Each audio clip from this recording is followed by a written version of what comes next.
Assalamualaikum warahmatullahi wabarakatuh.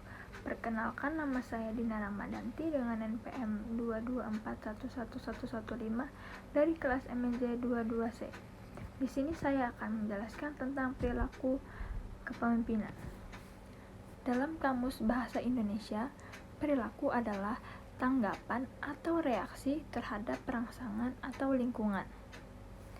Menurut Abdul Aziz Wahab bahwa perilaku adalah gaya kepemimpinan dalam mengimplementasikan fungsi-fungsi kepemimpinan, yang menurut teori ini sangat besar pengaruhnya dan bersifat sangat menentukan dalam mengefektifkan organisasi untuk mencapai tujuannya.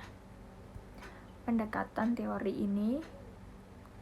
teori perilaku melalui gaya kepemimpinan dalam realisasi fungsi-fungsi kepemimpinan merupakan strategi kepemimpinan yang memiliki dua orientasi yang terdiri dari orientasi pada tugas dan orientasi pada bawahan.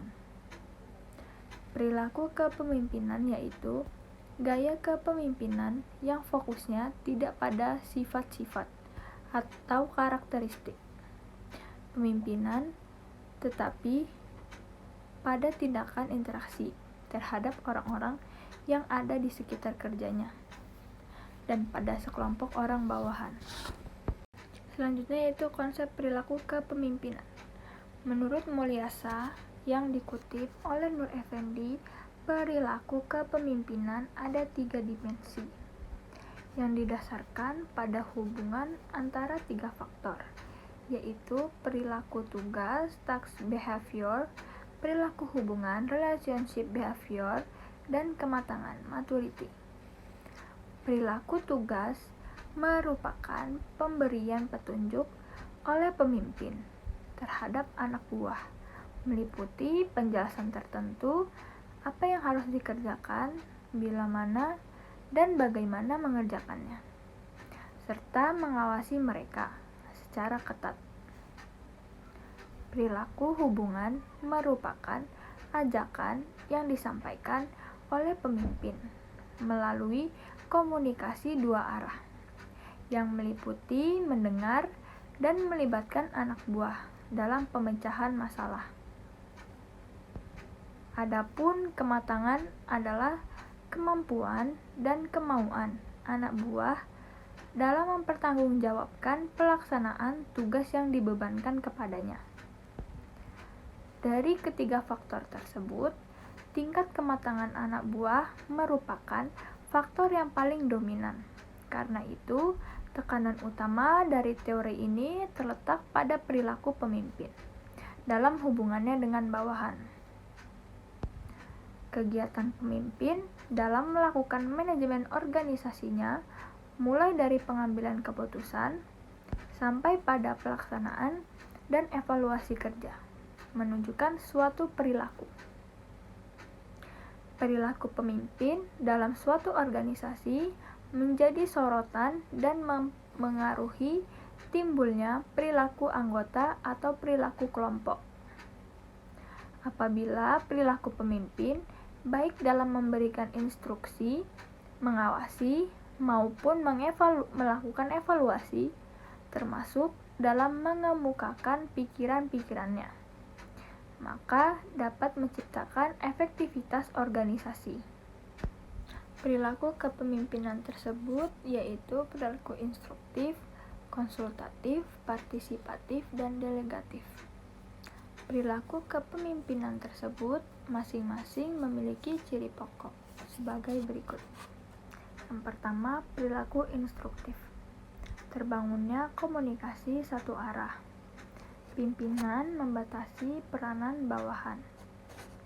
Pemecahan masalah dan pengambilan keputusan menjadi tanggung jawab pemimpin. Pelaksanaan pekerjaan diawasi dengan ketat. Selanjutnya, yang kedua yaitu perilaku konsultatif. Pemimpin masih memberikan instruksi yang cukup besar, serta menentukan keputusan. Telah diharapkan komunikasi dua arah, dan memberikan suportif terhadap bawahan. Pemimpin mau mendengar keluhan dan perasaan bawahan dalam pengambilan keputusan. Bantuan terhadap bawahan ditingkatkan, tetapi pelaksanaan keputusan tetap pada pemimpin. Yang ketiga yaitu perilaku persuasif. Kontrol atas pemecahan masalah dan pengambilan keputusan antara pemimpin dan bawahan seimbang. Pemimpin dan bawahan sama-sama terlibat dalam pemecahan masalah dan pengambilan keputusan. Komunikasi dua arah semakin meningkat, pemimpin makin mendengarkan secara intensif terhadap bawahannya.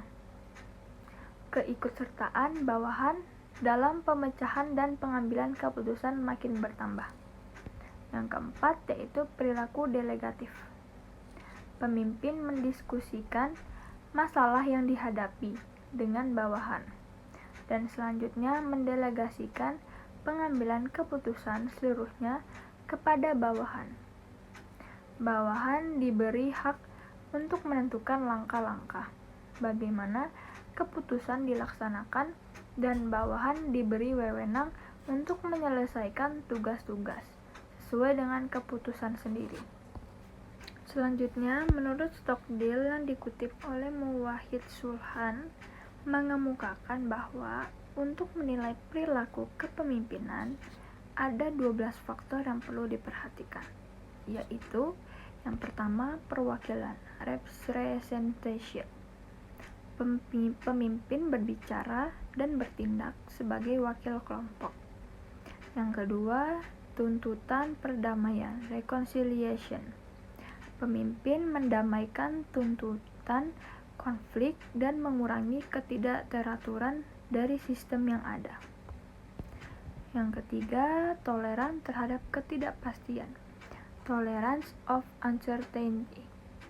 Pemimpin mampu memberikan toleransi terhadap ketidakpastian dan penundaan tanpa kekhawatiran atau gangguan. Yang keempat, keyakinan, persuasiveness.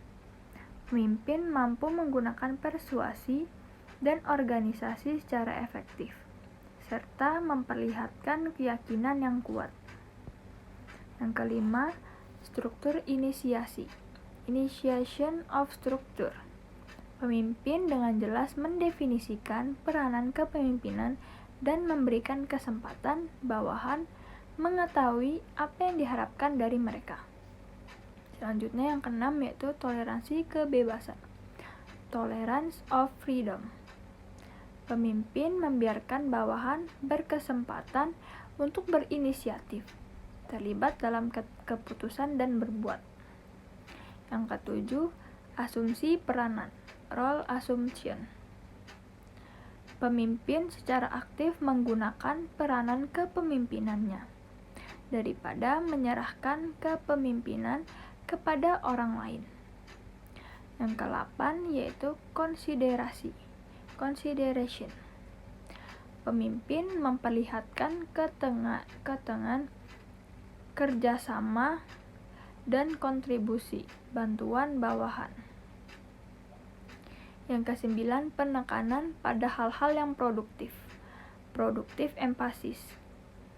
Pemimpin mementingkan atau menekankan kepada hal-hal yang bersifat produktif.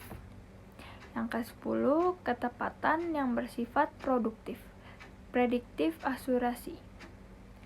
Pemimpin memperlihatkan wawasan ke depan dan kecakapan untuk memperkirakan hasil yang akan datang secara akurat. Yang ke-11 yaitu integration. Pemimpin memelihara secara akrab jaringan organisasi dan mengatasi konflik antar anggota. Yang ke-12 yaitu orientasi pada atasan, superior orientation. Pemimpin memelihara hubungan ramah tamah dengan atasan yang mempunyai pengaruh terhadap pemimpin dan berjuang untuk memperoleh kedudukan yang lebih tinggi.